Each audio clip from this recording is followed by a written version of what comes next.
네, 오늘 드디어 무속으로 살아가는 무속을 위해서 존재했던 김건희 무속 특집 준비했습니다. 대망의 특집인데요. 오늘 배상훈 프로파일러, 우희종 서울대학교 교수, 비단아 씨님 출연하셨습니다. 안녕하십니까? 반갑습니다. 안녕하세요.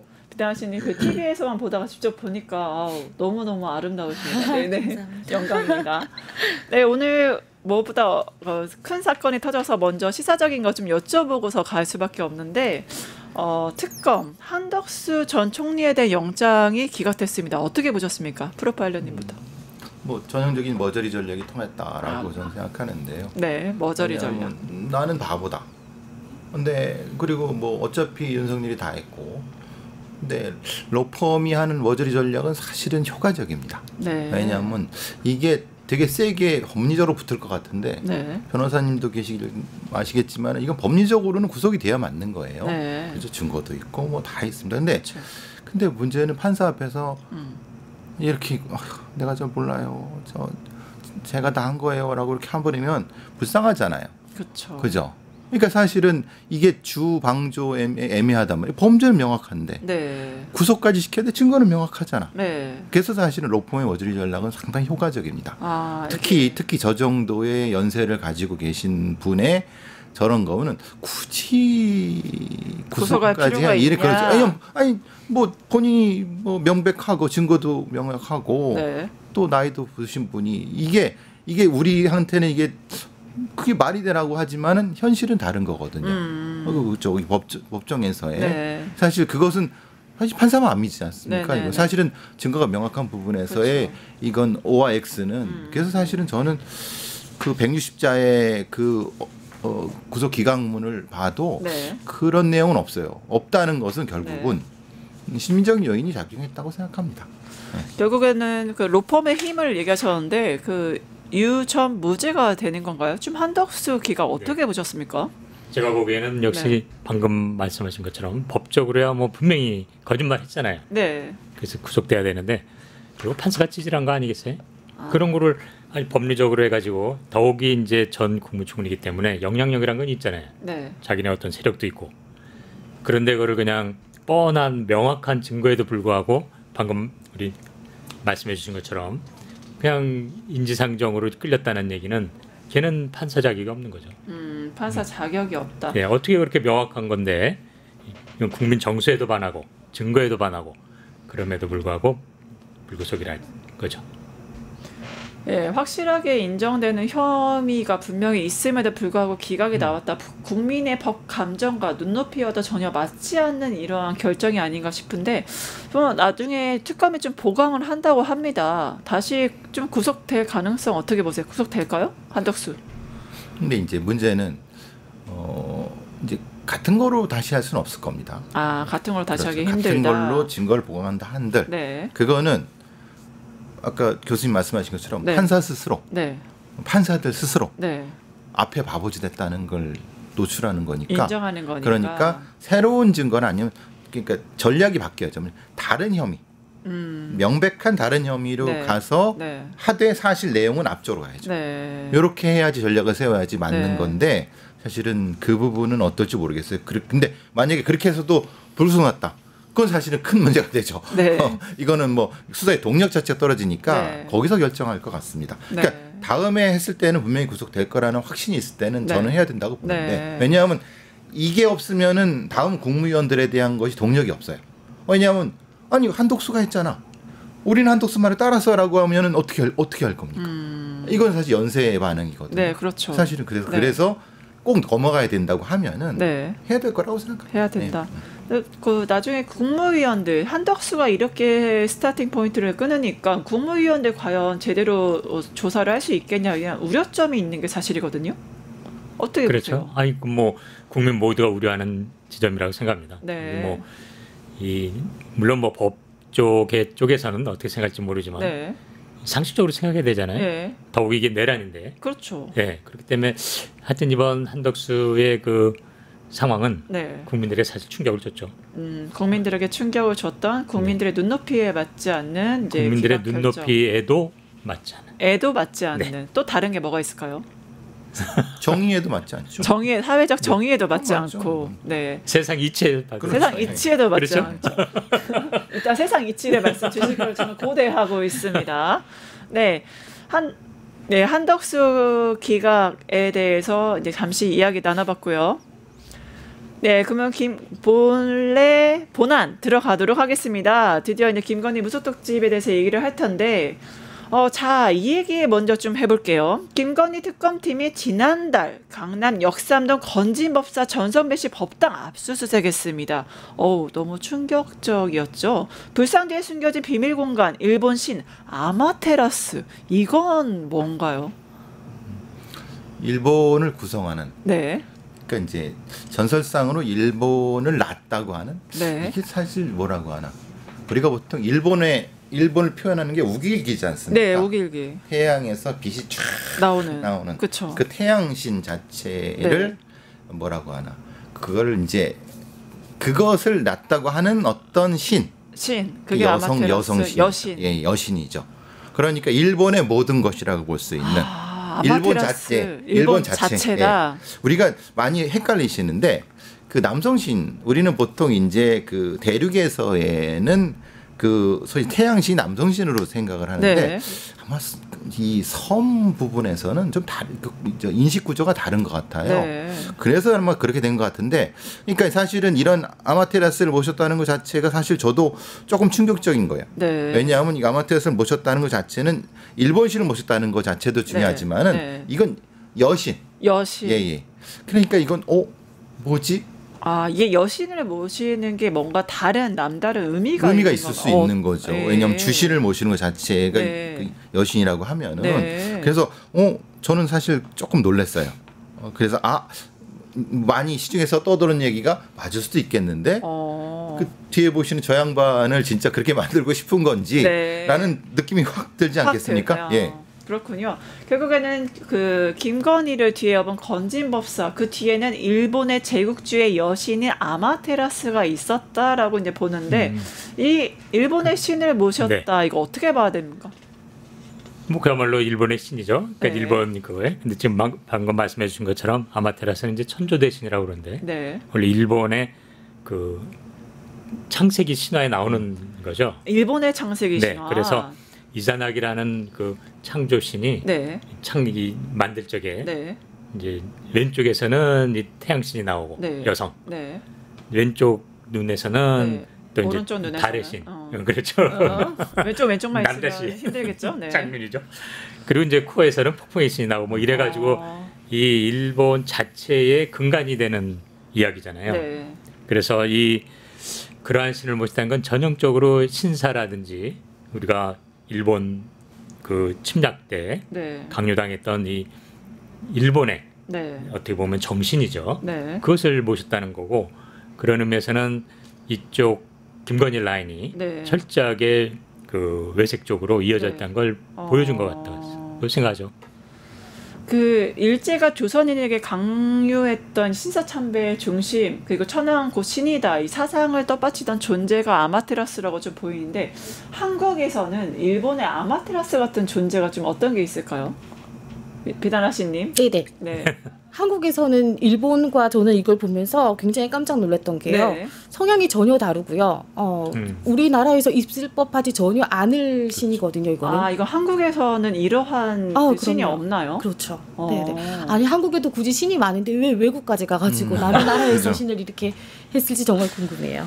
근데 한국으로 보면 마고할매라든지 네네. 어떻게 이런 이 대지나 땅에 모든 걸 품는 어머니와 같은 유형은 있습니다. 네. 그럼 아마테라스랑 이게 마고신은 어떻게 좀 다른가요? 네, 아마테라스 이쪽은 완전히 그쪽 이 창세기의 이야기고 네네. 여기는 마고신은? 어떻게 보면 우리 심성의 바탕이 되는. 심성. 네.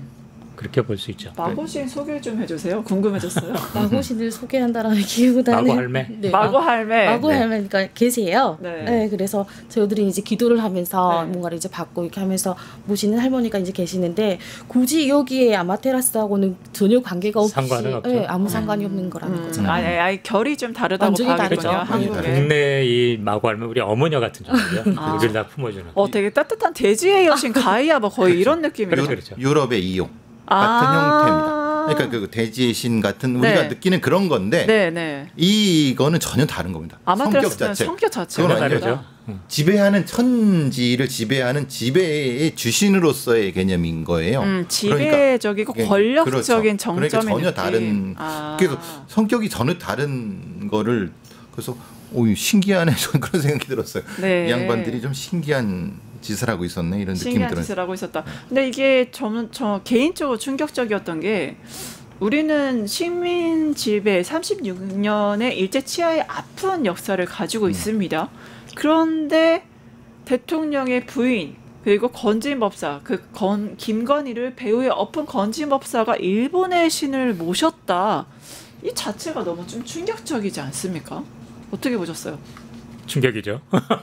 왜 그들이 굳이 그렇게 일본의 이런 신들을 모시고 왜 여기 한국에 신도 많은데 왜 일본 신이에요? 진짜 궁금해요. 역시 그런 어떤 심리뿐만 아니라 네. 실제적인 어떤 그 세력이랄까, 네. 재력이랄까 이런 것들과 이어지는 게 아닌가. 왜냐하면은 그 낙성대 일파라든지 우리 그러면 국내에 친일파와 그렇죠. 연관이 좀 되어 있다 보시는 겁니까? 저는 그게 심리적으로 이어져 있고 어. 그러한 세력 기반을 만들려고 노력했다고 봅니다. 네. 실제 뭐 여러 가지 국내에서도 네. 일본의 식민지 시절을 찬양하는 학파들 있잖아요. 낙성대 학파라든지 누라이트. 이영훈이라든지 네. 그런 쪽과 사상적으로나 심리적으로나 네. 어떤 기반을 만들려는 어떤 흐름이 있는 것 같습니다. 그러니까 오랫동안 뭐 서울대 교수님이 계시지만 저도 서울대에서 공부할 때 사실은 다른 형태의 제가 과분합니다. 네. 그러니까 분명히 펀딩이 들어오는데 네. 일본의 기업이에요. 네. 근데 거기서 나오는 어떤 내용들은 사실 조금 비틀면은 그쪽이죠. 사실은 그 식민지를 옹호하거나 아니면은 식민지 근대성을 옹호하는 쪽으로 가는 거예요. 네. 사실 내용을 그렇게 밝히지 않지만, 그러니까 알게 모르게 수십 년 동안 펀딩을 해왔다는 거예요. 그건 왜 해왔겠습니까? 당연히 기반을 만들려고 하고 지금 있는 그 역사박물관 아니 기반이라 하시면 친일의 기반을 말씀하시는 독립기념관장 같은 사람들의 김영석 같은 사람. 그런 사람들의 인적 네트워크를 단단히 하기 위해서 펀딩이 되는 거 아니겠습니까? 네. 근데 사실 거기서 더 나가서 사실은 이런 형태의 종교적인 부분도 네. 사실 침투하고 있다는 것은 분명히 알고 있었어요. 근데 이렇게 대놓고 할지는 몰랐죠. 그러면 일본이 이렇게 종교적 우리 정치 침투뿐만 아니라 종교적 그렇죠. 침투하고 말하자면 이미 이제 알고 계셨어요. 일정 정도 이제 펀딩이라든가 지원 같은 건 이게 되고 있다는 건 알고 있었지만, 파운데이션도 굉장히 활동을 했죠. 근데 이제 대놓고 이 아마테라스를 신상을 숭배하고 집안에 넣었던 저는 사실은 그냥 뭐 일본계의 네. 종교들의 네. 펀딩하고 거기에 가서 모여서 이게 회합하는 것까지는 알고 있었어요. 네. 그런 것들은 그러니까 경찰의 정보 라인에서 많이 체크를 하거든요. 네. 그런데 이렇게까지 이제 대놓고 하는 건 사실은 좀 조금 놀랐어요. 네. 그리고 지금 자유롭게 주제에 대해서 얘기를 하니까 뭐 순서 정한 게 없이 편하게 이거는 제가 질문하시면 편하게 대답해 주셔도 됩니다. 네. 또 하나 건진법사가 2018년 충주에서 수륙대제 이건 행사 열었는데 살아있는 황소의 가죽을 마취 없이 벗겼다. 이게 사실입니까? 근데 거기에 윤석열, 김건희 이름이 적힌 연등까지 걸려 있었다. 이거 굉장히 알면 할수록 어메이징합니다. 수륙대제라는 것은 불교에서 이제 행하는 행위라고 알고 있는데요. 네. 그렇죠. 그러니까 물과 육지에서 이 원안에 혼을 달래줘가지고 천도해준다라는 것이거든요. 네. 근데 여기에서 굳이 이 동물을 가지고 마취 없이 가죽을 벗겼다라는 거는 정결해야 되는 것인데 굳이 없어도 될 것들의 행위가 좀 있지 않았을까도 그럼 싶어요. 이걸 인신공양으로 좀 봐야 될까요? 그럴 수 있을 것 같아요. 네. 보통 소를 올릴 때에는 하늘에 이제 천신에 올린다고 하거든요. 네. 하늘에 올리고 조상에 올린다고 하는데 네. 수륙대제에서 굳이 어울리지 않을 법한 거였던 것 같아요. 그런데 수륙대제랑 거기에서 맞지 않는다. 연등에 이름까지 적혔다고 한다라는 것은 하늘에 이제 운을 받으려고 했겠죠. 아, 하늘의 운을 네. 받고자 이런 행위를 했다. 아, 네. 내가 대운을 받으려고 하면서 나의 나쁜 것을 이 소가 다 가져가면서 좋은 기운을 받으려고 했던 것 같아요. 아, 나쁜 거를 소가 다 가져가라. 아니 그게 굉장히 기본적인 기이한데. 희생 제물의 뜻이긴 한데 그렇죠. 네. 왜 살아있는 걸 한 거예요? 전 그게 황당. 아, 근데요. 듣도 보도 못한. 우리나라에서도 살아있는 동물을 가지고 했었었는데 네. 아, 예전에는 한국도 그렇게 네네네. 했나요? 아, 네네. 예. 그렇게 했었었는데 동물보호법이 생기고 나서부터 조금 바뀌었다고 해요. 아, 그런 거예요? 아, 우의정 교수님 때문이네요. 네, 우의정 교수님이 글쎄요. 동물보호법 만들었잖아요. 제가 아, 여기에 두 분이 나와 계시네. 네, 알겠습니다. 동물보호법 만드신 네. 분. 네. 아니 그래서 수륙대제는 불교에서는 아주 이 땅과 물에 있는 모든 이런 영혼들을 네. 이제 위로하는 그 법회거든요. 네. 지금 굉장히 이 의미가 있고 제대로 된 틀이 있는 건데 예, 그러니까 좀 어떤 수력 대제량에 모르시는 분 많아요. 그러니까 네. 어떤 의미로 어떤 네. 의도로 하고 그거를 하면 어떤 좋은 일이 있는지. 네, 그러니까 이제 땅과 물 네. 사실 모든 생명체가 거기 수육이니까. 살잖아요. 네, 수륙. 육지와 물. 네, 거기에서 어쨌든 뭐 제는 뭐예요? 큰 대자예요? 큰 제사. 큰 제사. 제례. 제사가 아니라 물과 육지에서 제사가 큰 아니라 제사? 큰 제례. 그러니까 제례. 네네. 그래서 이런 것들을 수많은 생명체들이 죽고 살고 막 이랬을 거 아니에요. 네. 거기에서 그러한 어떤 영혼들을 위로하는 의미거든요. 그러니까 땅과 물에서의 수많은 생명체를 위로하는 위로해서 제사다. 제대로 자신의 위치를 찾아가게 해주는 네. 그러한 종교적 의례죠. 종교적 의례. 네. 그런데 그 위로하는 제사에서 살아있는 황소의 그렇죠. 가죽을 그래서 벗겼다. 그런 수륙제자란 말을 빌어와서 이건 우리 전통 굿 마당하고도 전혀 다르게 네. 이상한 형태로 변형돼서 진행된 거죠. 그런데 그 형태로 윤석열과 김건희를 이렇게 축원했다는 자체가 황당한 얘기인 거죠. 그러네요. 저는 예전에 이 비슷한 거를 동남아에서 음. 그 물소를 그냥 살아있는 대로 목을 아, 그게 최근에 예. 동남아에서도 아니요, 최근이 아니라 한 10여 년 전에 10여 년 전 동남아에서 이게 보통 인류학 공부할 때 그런 것들이 나오거든요. 네. 말하자면은 이걸 이제 소위 희생시키는데 네. 그 행사가 네, 그 네. 행사라고 해야 되나? 네, 네.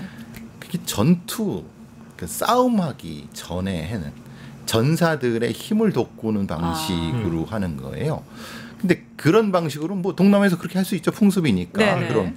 근데 이제 이게 굉장히 살아있는 생물을 죽임으로써 네. 희생시키고 그걸 네. 통해서 무엇인가를 하는 것인데 그러니까 저도 이거 너무 유사해 갖고 깜짝 놀랐어요. 유사하다. 그걸 저도 이 사람들이 하는 걸 봤는데 네.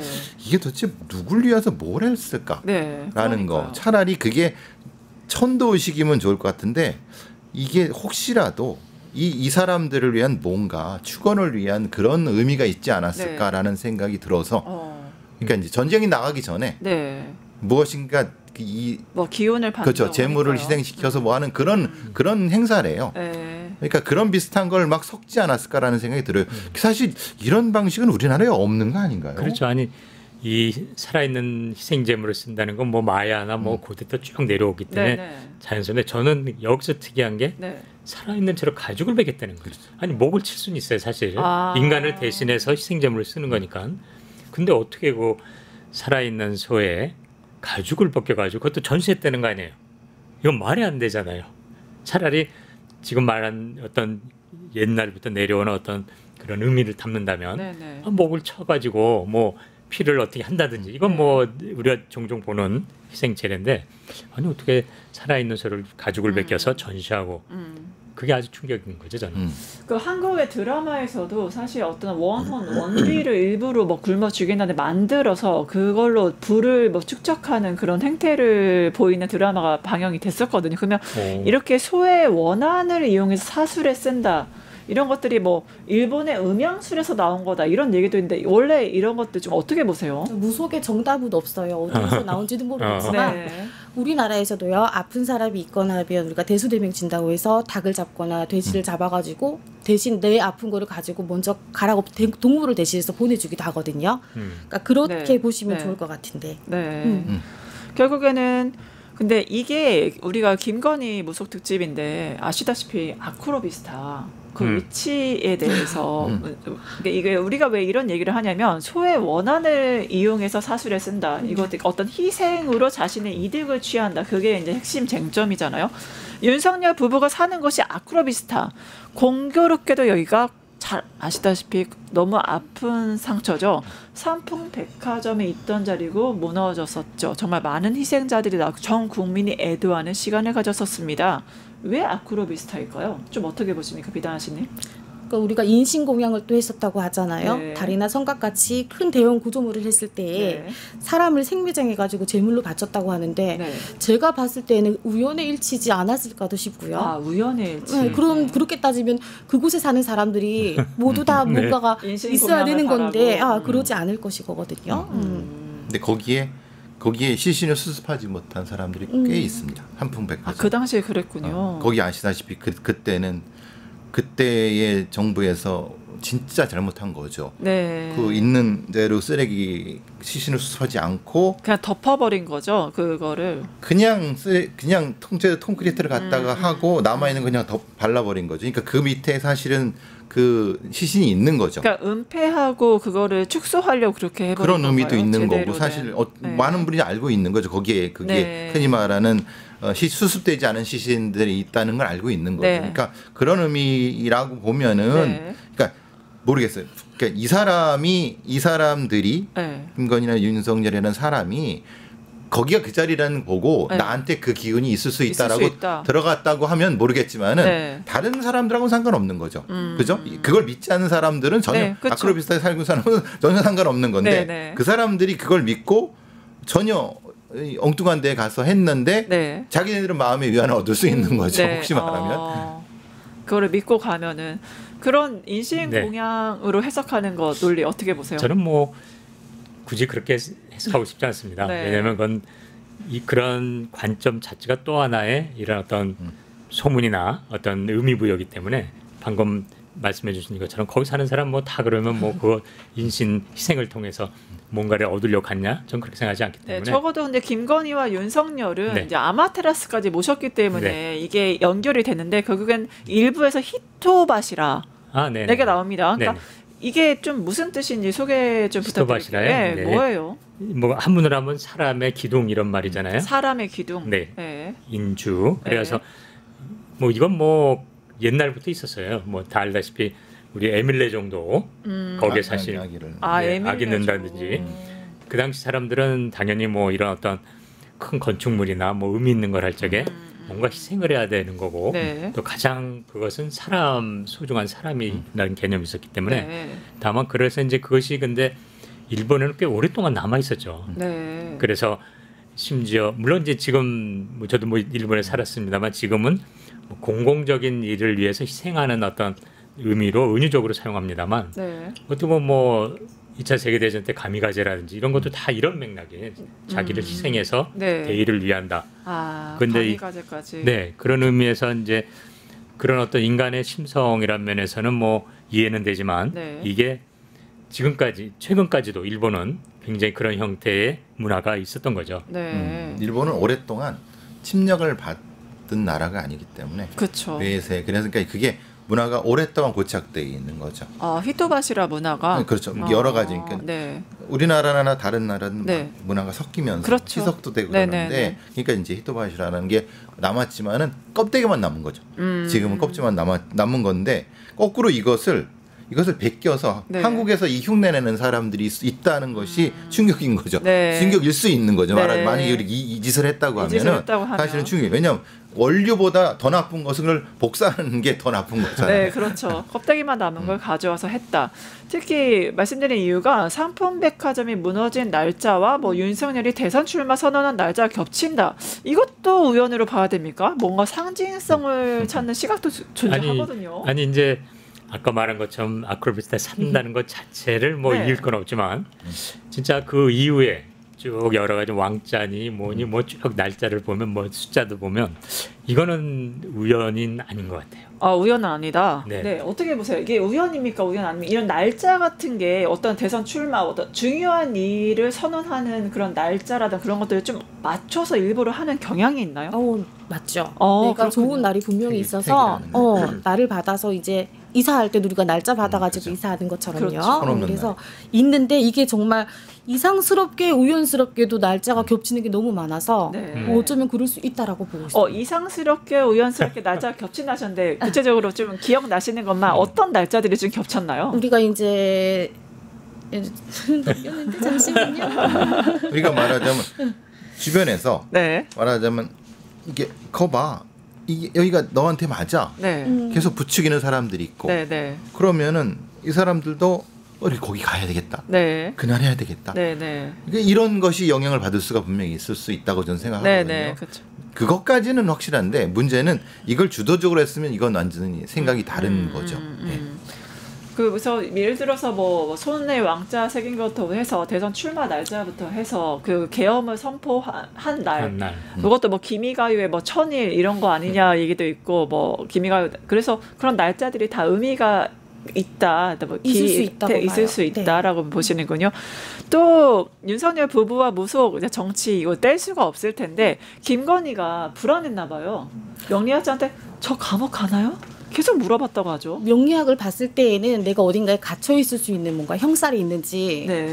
풀어볼 수 있기 때문에 그런 것들이 있는지 확인을 조금 하셨던 것 같아요. 네. 갇혀 있는 형살이 있을 수 있어서 어떻게 보셨습니까? 김건희 저- 왜 물어본 거예요? 제 뒤에 제가 지금 뒤에를 못 보고 있어요. 네, 네, 네. 아니 근데 저기 사회자님과 얼굴이 겹쳐갖고 비슷하시네. 좋은 지적을 하시네요. 저를 오늘부로 아니, 이제 뭔가 매장하시는 아니, 겁니까? 이렇게. 뭔가 국모의 이 기운을 이렇게 이제 옆에 나중에 1대1로 얘기하겠습니다. 부추기는 거죠. 네, 알겠습니다. 그래서 근데 이제 그렇게 네. 있을 수 있죠. 그분한테 그게 두려움일 수 있죠. 그러니까 감옥 가는 게 저 같은 사람은 믿지 않지만은 믿는 사람한테는 그렇게 두려움일 수 있으니까 네. 두려움을 가진 사람들은 심리적으로 계속 물어볼 수밖에 없습니다. 네, 저 감옥 가냐 가나요? 안 가냐. 안 그럼 가냐. 이 얘기 뭐예요? 어떻게 하면 피할 수 있냐는 거잖아요. 그러네요. 그래서 어떻게 하면 피할 수 감옥 가는 걸 피할 수 있나요라는 걸 계속 물어보는 거잖아요. 못 피했네요. 정말 어떤 분이 당신은 뭐 죽을 사줍니다 아니면 뭐 감옥 갑니다라고 얘기를 하셨어요. 근데 그러면 저 어떻게 하면 감옥 안 가요? 그럼 방법도 그게 있나요? 피할 수 있고 피할 수 운명을 피할 수 있게끔인지 있는. 뭔가 빌어가는 방법도 있겠지만 네. 이게 피할 수 없게끔이 왔잖아요. 이게 네. 정도 것이 못 됐기 때문에. 네. 그래서 이거는 운에 따라서 가지 않더라도 내가 했던 것들 때문에도 들어가야 되는 게 맞는 거고 피할 수 없을 것 같은데. 피할 그거는. 수 없는 운명이다. 그래서 불안해서 물어봤나 보네요. 아니 근데 이거는 김건희만이 아니라 네. 뭐 잘 아시겠습니다만 정치인들은 네. 선거나 뭐 앞두고는 맞아요. 뭐 진보 보수 상관없이 다 찾아갑니다. 교수님도 가셨습니까? 저는 정치 관심 아니 없으니까 안 가죠. 더불어시민당 대표셨잖아요. 저는 근데 다음에 뭐 정치 욕심이 없으니까 안 가죠. 네. 근데 당연히 정치인들은 자신의 어떤 정치적 입지가 이 정치는 너무나 불확실성이 많은데 그 안에서 뭔가를 하기 위해서 불안한 마음이나 이 상황을 뭔가 통제하고 싶거나 답을 좀 얻고 싶은 불안한 이 두려움 다 복합돼서 사실은 평창동에 막 넘쳐납니다. 이세민도 그랬죠. 정윤회 뭐 등등해서. 네. 그래서 제가 무슨 선거 때는 유명한 역술인 집에는 이 판검사 정치인차가 꽉꽉 매인다는 건 제가 너무 잘 알고 있기 때문에 네. 그런데 이제 김건희는 그것에 비해 본인이 말하듯이 뭐 자기는 뭐 일반적인 어떤 역술인보다 더 뛰어나다고 얘기하는 것처럼 영적인 분이라고. 네, 영적인 분이다. 그러니까 뭐 진짜 실제로 봤을 때 영적인 사람이에요? 김건희. 영적인 사람이 되고 싶은 사람으로 보여지는데. 전문가의 중요한 의견이 거죠. 전문가의 네. 그러니까 저도 사실 계속 이 자리에서 말씀드린 게 이 양반은 오히려 되고 싶은 사람이다라는 말씀. 영적인 사람이 아니기 때문에 되고 싶은 그렇죠. 사람이다. 그러니까 비단아 씨께서 말씀하신 게 전적으로 동의하는데 네. 저도 그렇게 봤어요. 왜냐하면 저분은 굉장히 갈구하는 게 많은 것 같아요. 어떤 거 갈구합니까? 그러니까 권력이죠. 권력을 뭐 정부해서. 그리고 누군가를 통제하려고 하는 것은 확실한 것 같아요. 음. 근데 이제 말씀하신 것처럼 진짜 그렇게 보이시죠? 네. 네. 김건희 대통령설이 있었거든요. 실제 대통령까지 좀 생각이 있었을까요? 그 있었다고 내용은 생각하는데. 제가 알지는 못하겠지만 그랬을 수 영적인 있을 것 분위기 막 같은데. 이런 거 있을 수 있다. 내가 이 나라에 이제 왕비로 살고 있는데 내가 왕의 자리도 넘나들고 싶어하는 그렇죠. 대장이 되고 싶은 거가 굉장히 강한 사람이기 때문에 그러니까 아니 저도 영적으로 봤을 때 아 영적인 게 있으십니까? 아니요. 없으신데? 없어요. 제로라는데 이제 어디서 제로. 사기를 치세요? 저는 제로 베이스라는 의미였습니다. 여기 네. 이상하지 마시고. 아 제로. 제로 네. 베이스 아, 영적인 네. 관점에서 봤을 때 네. 이분은 본인이 이제 어쨌든 대통령 윤석열을 만들었잖아요. 근데 본인 생각에 윤석열은 사실 아바타라고 우리도 다 알잖아요. 네. 그렇기 때문에 이제는 내가 나서야 되겠다는 생각 분명히 갔을 거라고 생각해요. 네. 그리고 주변에도 이미 다들 그렇게 얘기하고 본인도 이미 이런 어떤 좌지우지한다는 걸 충분히 인지하고 있었기 때문에 네. 저는 김건희의 최종 목적은 본인이 대통령으로 나서는 거였을 거라고 생각합니다. 영적인 베이스에서 말할 때. 영적인 베이스에서 말할 때도 그렇게 네. 본다. 결국에는 이제 김건희가 그러면 본인이 영적인 사람이 스스로 자칭을 하잖아요. 그런데 이렇게까지 그 영적인 사람이기 때문에 무속에 기대입니까? 명태균도 그렇고 엄청 건진법사도 그렇고 정말 무속에 많이 기대거든요. 일반 사람에 비해서. 본인에게 그만큼 불확실성이 많고 욕망이 크다 보니까 그런 어떤 불안감과 두려움 모든 거에 대한 나름의 주변에 확신이 필요했던 거라고 저는 확신이 생각합니다. 필요하다. 근데 영적인 분이 왜 이렇게 재물을 밝히시죠? 그러니까요. 아니 원래 영적인 분들이 좀 재물 밝히세요. 그러니까 이게 본인 화려한- 스스로 아니. 영적이라고 하잖아요. 아니 이분이 그런 거지 모두가 다 그렇지는 그렇죠. 않아요. 아, 진짜 그럼? 영적인 분들은 안 그랬을 거라고 저는 생각합니다. 아 진짜 아니, 근데- 영적인 사람 아니, 그렇다. 사이비 교주들 있잖아요. 네. 뭐 신천지, 뭐 통일교 등등 네네. 영적인 것과 돈이 얼마든지 연결될 수 있다고 저는 생각합니다. 아. 그걸 어떻게 활용하느냐, 어떤 식으로 자기가 지향하느냐에 따라. 근데 그건 아주 찌질한 놈들이죠. 그래서 이 영적인 거에도 저는 제대로 하시는 분과 이렇게 그렇죠. 욕망을 위해서 그걸 이용하는 놈들이 좀 구분될 필요는 있다고 봅니다. 네.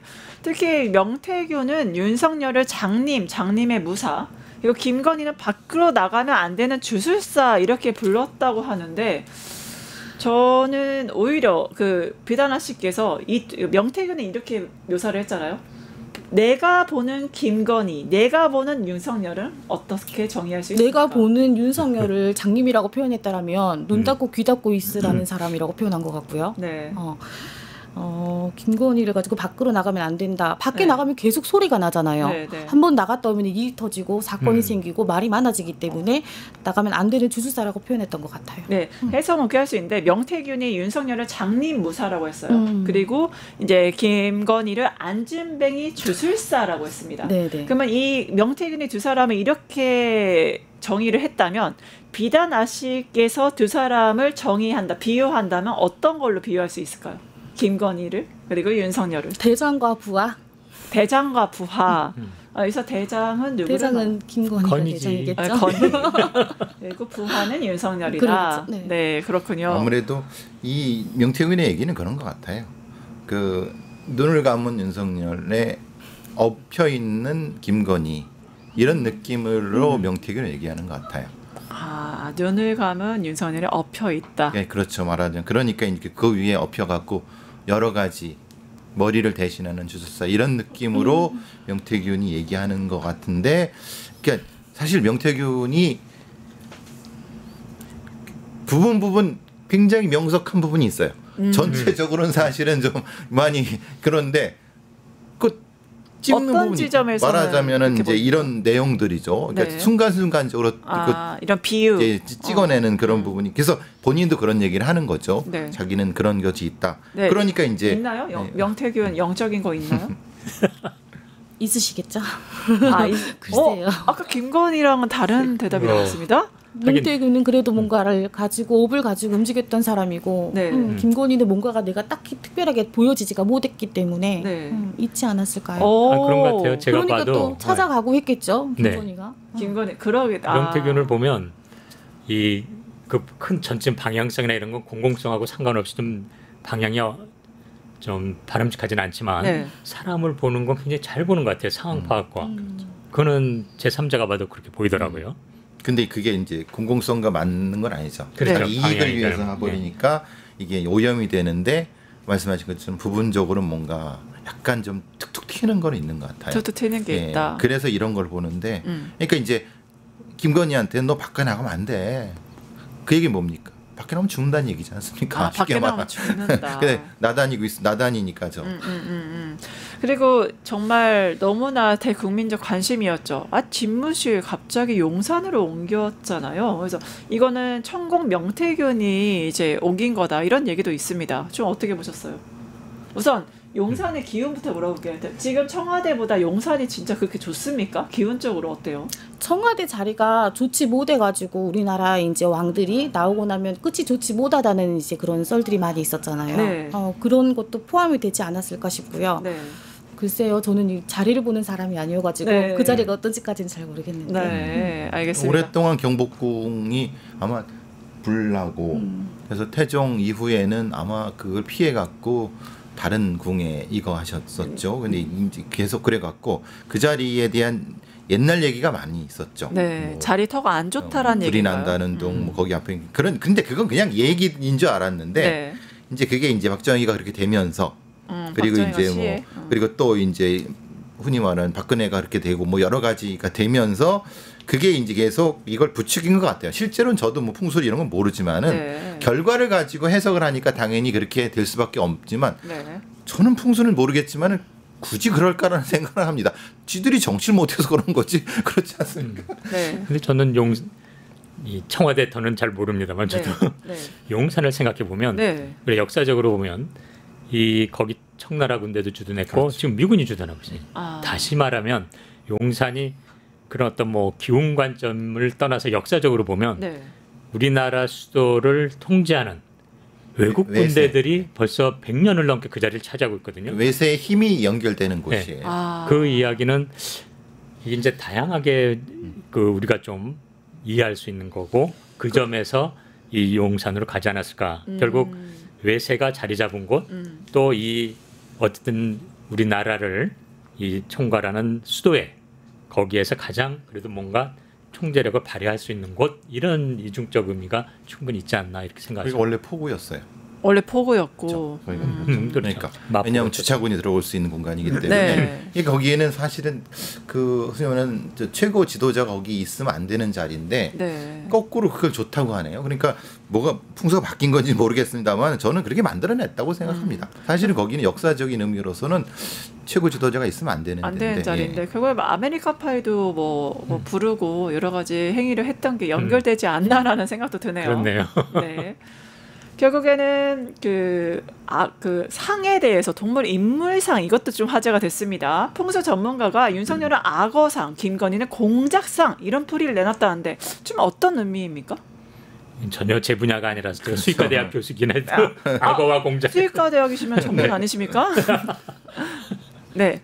이게 네, 프로파일러. 말하자면 그런 상이라고 하는 것은 결과적으로 그렇게 보면 사실 심리에서는 할 때 하나의 그림을 놓고 어떻게 보이냐가 다 다릅니다. 아, 심리학적으로. 네, 심리적으로 그렇군요. 공을 놓고 봐도 어떤 네. 사람은 이게 누구의 얼굴이다 아니면 이게 수박이다 네. 그러거든요. 이게 관상이라는 것이 실제로는 자신의 심리 상태에 따라 다르게 보이는 거거든요. 네. 계속 저 얼굴을 저게 공작상, 공작이네 계속 그러면 공작같이 보이거든요. 그러니까 근데 사실은 지금은 어떤가요? 그러니까 공작으로 안 보이죠. 그러니까 이거는 이 사람들을 그렇게 그 사람을 보게 만드는 효과가 있는 거죠. 그렇게 보게 이렇게 만드는, 말하는 건. 그러니까 그 사람이 그렇게 실제로 그런 게 말함으로 아니에요. 인해서 그렇죠. 그렇게 예. 인지하게 보이게끔. 된 효과가 그렇죠. 있다라는 거군요. 비단하시님, 이 관상 얘기가 나왔는데 뭐 악어상, 공작상 좀 어떻게 보셨습니까? 공작상이라는 거는 굉장히 화려하잖아요. 네. 김건희 그 화려함을 뜻해가지고 공작상이라고 하지 않았을까 싶은데. 아, 화려하게 보이니까. 네네. 악어는 근데 악어는 뭐였을까요? 악어를 뭐를 가지고 왜 물면 악어라고? 놓지 않는다가 아닐까요? 검찰 그렇죠. 아마. 시절에 워낙 그 검사 때도 그런 소문이 많았었죠. 악명이 있었죠. 아, 검사 때도 그런 소문이 있었나요? 한번 물면 놓지 않는다. 그게 좋은 얘기는 아니죠. 네. 그렇죠. 어떻게 보면 근데 그걸 이제 그렇게 풀이를 해버리니까 좋은 의미로 풀어버린 거죠. 뭐 윤석열이 그랬잖아요. 일반인들도 검찰에 한 번 찍히면 평생이 괴롭다고 본인이 그런 일 공식적으로 했던 거고. 근데 제가 궁금한 건 공작상도 성형해도 되는 거예요? 공작상으로 만들 수 있는 거예요? 네, 그러니까 공작상으로 성형을 하지 않았을까요? 원래 공작상이 아니었는데 공작상으로 성형을 했다. 네네. 그러면 운명도 그 상으로 성형을 하면 그 공작상으로 운명이 바뀝니까? 아니 노력한 거 아니겠어요? 사주팔자가 바뀌지는 않겠지만 살짝 변화가 있진 않을까요? 변화가 있을 수 네, 있다. 사주팔자는 그대로군요. 어떻게? 그래서 붕 떠 보이는군요. 붕 떠 보인다. 얼굴이 붕 떠 보이는군요. 네. 성형을 하셔서 그렇죠? 좀 붕 떠 보이네요.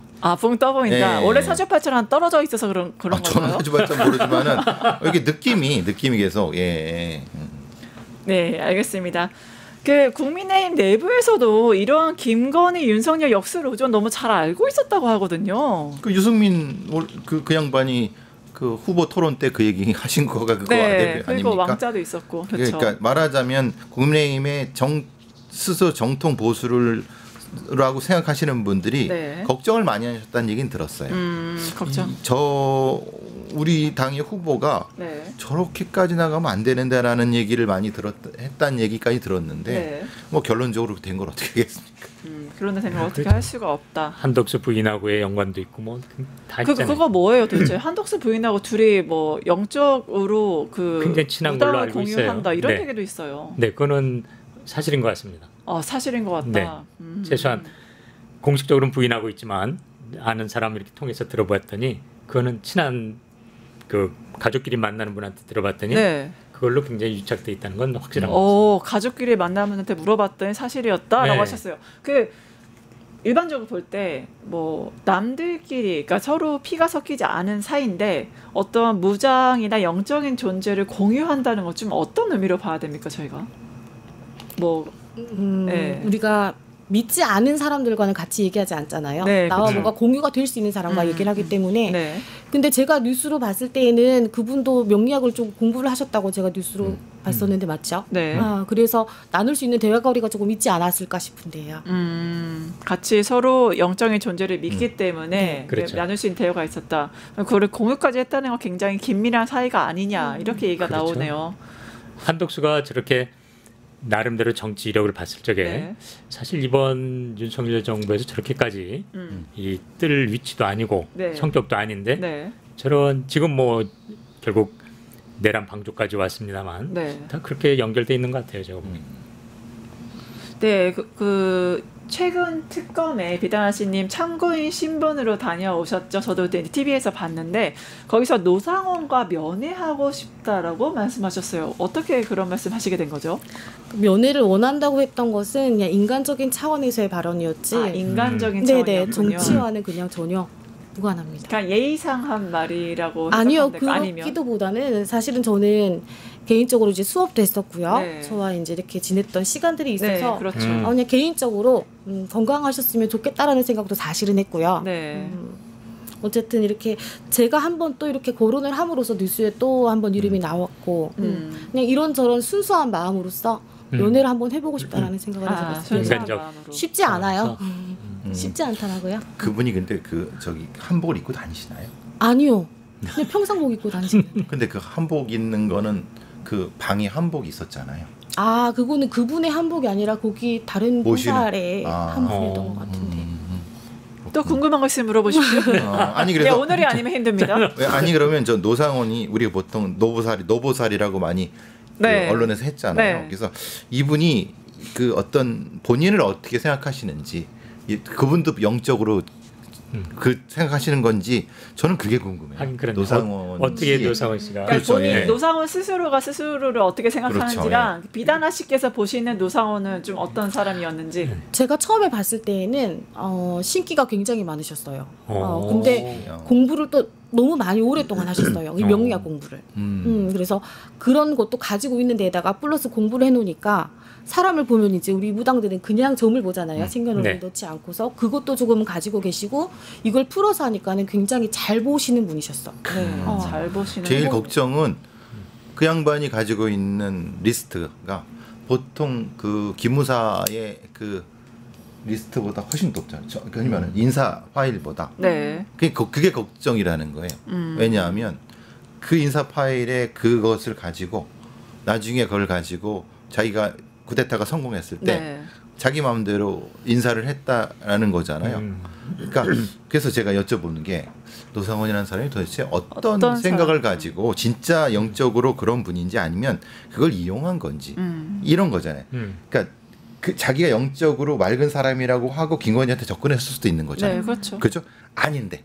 그러니까 자기의 출세를 위해서 아니면 그게 아니라 원래 맑은 사람이었는니까 네. 김건희가 먼저 접근한 건지 이게 사실은 이 전체 쿠데타의 그 전체적인 성격을 봤을 때 김건희의 개입을 없네요. 입증할 수 있는 상당히 중요한 이 고리거든요. 수사적 네. 관점에서는. 어떻게 보세요? 그러니까 노상원하고 여러 번 대화를 직접 나누셨으니까 이게 김건희가 짠 판에서 노상원이 움직인 건지 아니면은 노상원이 주체가 돼서 이 개헌판을 짠 건지 그 질문들을 보면 좀 파악이 가능할 것 같은데. 굉장히 무서운 질문이신 것 같아요. 네. 대답하기가. 그런데 제가 봤을 때에는 굉장히 잘하세요. 이 사람이 몇 살에 어떻게 해서 죽을 거다. 네. 끝까지 다 뽑아낼 정도로 정말 잘하셔서 그런 것들을 보여주셨더라면 그 세계에 혹해 있던 김건희도 빠지지 않았을까 그렇죠. 싶어요. 네. 그러니까 같이 작동한 거겠죠. 상호작동을. 네, 누가 뭐 상호작용으로. 주도했냐라기보다는 비슷한 사람끼리 만나서. 네. 그러니까 저는 제가 오히려 궁금한 건 그렇게 능력이 있고 나름대로 양쪽을 보는 분이 왜 이렇게 전체를 못 보고 그렇게 그러게요. 이런 형태로 갔는지. 욕심이 너무 과하지 않았을까요? 욕심. 여기서 능력 있다는 분이 김건희를 설마 얘기하는 겁니까? 아니요. 아니죠. 노상원이죠. 아, 지금 아까 그랬잖아요. 그 사실 노상원은 육사에서도 제일 앞기수에 있었던 사람입니다. 굉장히 정보사령관까지 하는 사람은요. 육사 기수 중에서 네. 공부를 제일 잘했거나 제일 앞쪽에 있는 사람입니다. 그러니까 그건 우리가 다 알려진 사실이거든요. 촉망받는 인재였다. 그렇죠. 그런데 갑자기 투스타에서 쓰리스타 이렇게 자기가 아니면 포스타까지 달 수 있는데 네. 왜 뭐냐 이런 쪽으로 돌았을까? 네. 아니면 그것 때문에 사실은 세상을 비관해서 명령을 공부해갖고 이런 쪽으로 돈 건지 아니면 원래 그런 사람인지 영적인 사람인지 그러니까 그렇게 발전을 하고 있으니까 김건희가 접근했을 가능성 저도 그랬다고 생각해요. 이렇게 해서 둘이 붙었기 때문에 네. 이 사상이 아사리판이 났다. 나타나는 네. 거 아니겠습니까?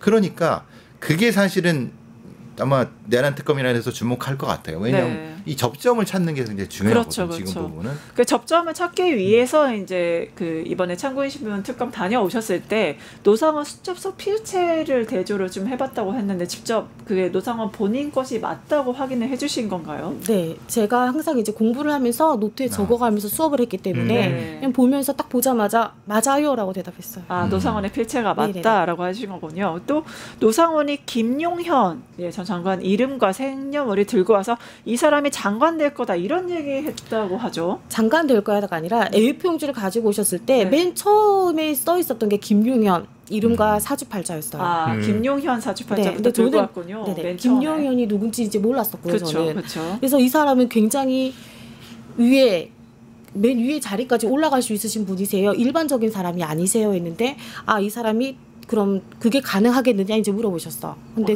그래서 그게 가능할 것 같은데 그게 어떤 자리일까요? 했더니 그게 장관 자리였던 거예요. 그 장관 전이었을 때였거든요. 장관으로 그게 나오셨던 거죠, 보이셨던 거죠. 그렇죠. 그러니까 본인도 그렇게 봤는데 네.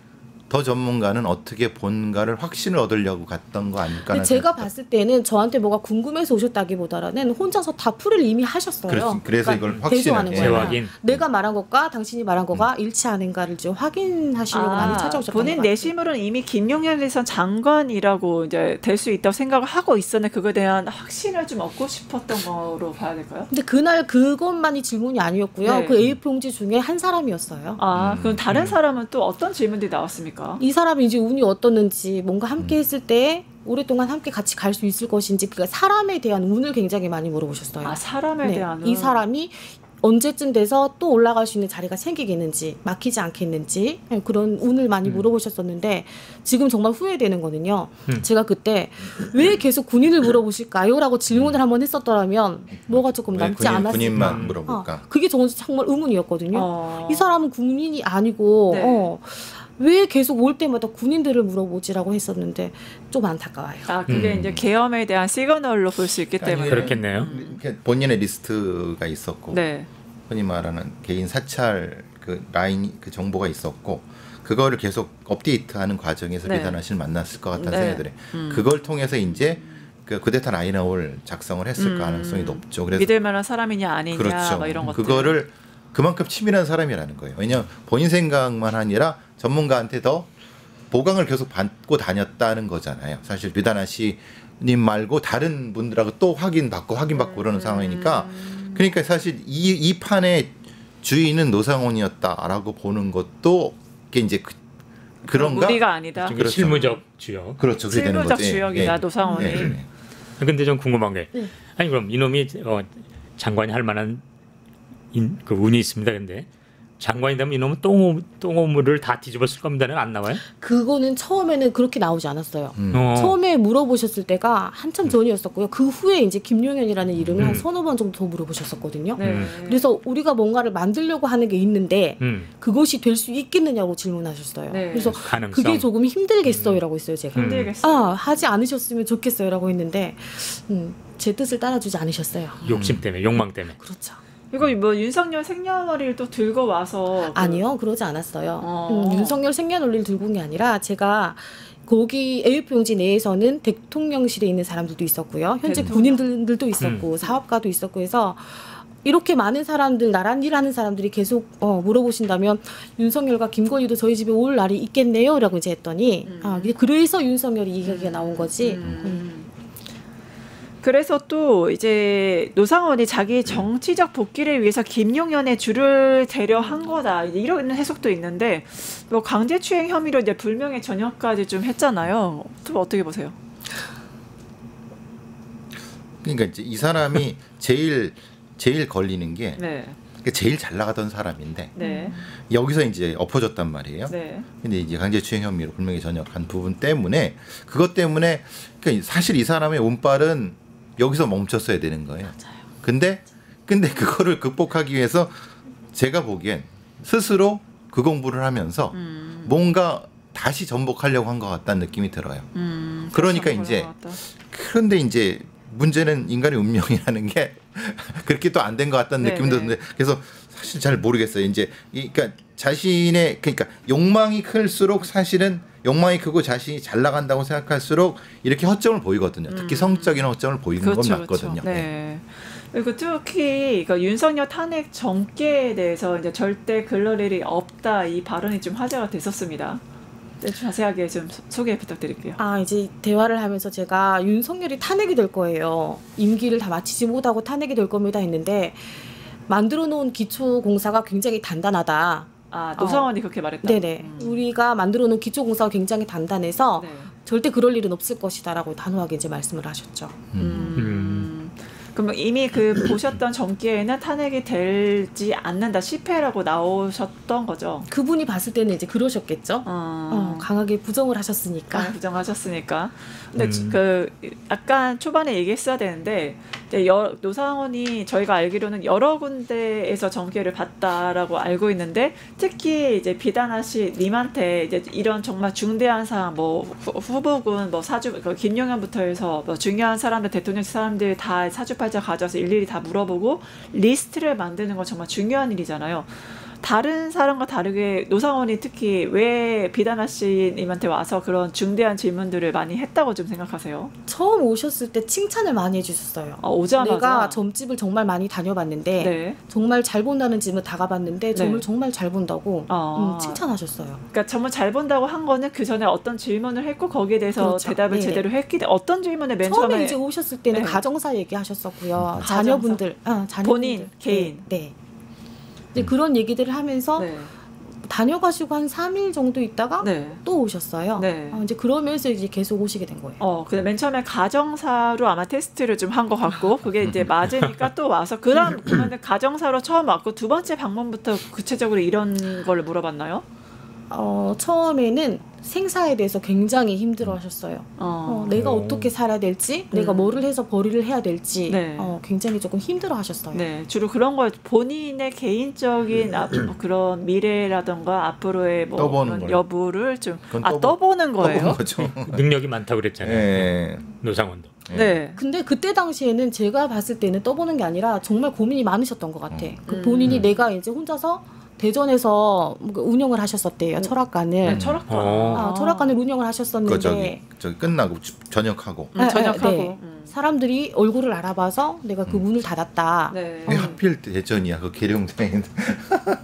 그 대전도 뭐 지형적인 계룡의 뭐 기운 이런 게 또 있나요? 아니 거기에 육군본부가 있으니까. 육군본부가 그러니까 있으니까. 그러면 다 얼굴이 팔리잖아요. 네. 그러니까 이거 왜 거기 갔는지 모르겠네. 네. 하여튼 그래서 그 첫 번째는 가정사로 이제 좀 네네. 테스트를 한 거고 두 번째는 본인의 미래, 이제 불확실한 미래에 대해서 이렇게 얘기를 했고. 네. 그러면서 간간히 계속 오실 때마다 네. 이제 수업을 제가 했잖아요. 네. 수업이 끝나면 항상 군인들에 대한 질문을 하셨어요. 그러니까 수업을 했다는 게 어떠한 명리학 수업을 명리학 저한테. 수업을 네. 그분이 요청하셨어요? 네. 제자죠 제자. 나의 아니 스승을 제자. 제자가 지어달라. 아니라 저한테 점을 참 잘 보는데 명리학 공부를 하면 아마 대한민국 손가락 안에 들 수 있을 것 같아서 공부를 본인이. 도와주겠다고 하셨어요. 그래서 저는 굳이 명리학을 배우지 않고서 할 수 있는 사람인데 근데 제가 이제 그때 막 신받은 지 얼마 안 됐을 때여가지고 배우고 싶은 욕심에 네. 그런 공부를 조금 해볼게요 해서 수업료는 받지 않으시고 수업을 해주셨거든요. 수업을 해주셨군요. 근데 아, 수업이 끝나고 나면 항상 이제 군인들에 대한 질문을 하셔서 제 군인들. 딴에 이제 내가 수업료 대신에 점을 봐주는구나 네. 라는 생각이죠. 수업료 대신 점을 봐줬다. 네네. 군인들에 대해서 질문을 했다. 네. 네네. 글쎄 저는 뭐 어쨌든 이 노상원을 보면서 또 마침 전문가로부터 네. 그 사람이 굉장히 능력도 있다고 그러는데 네. 근데 스스로의 삶은 뭐 성추행에 뭐 결국은 이런 상황이 됐잖아요. 네, 그렇죠. 그리고 이제 결국 그렇게 잘못되는 이유는 욕망이라고 그랬잖아요.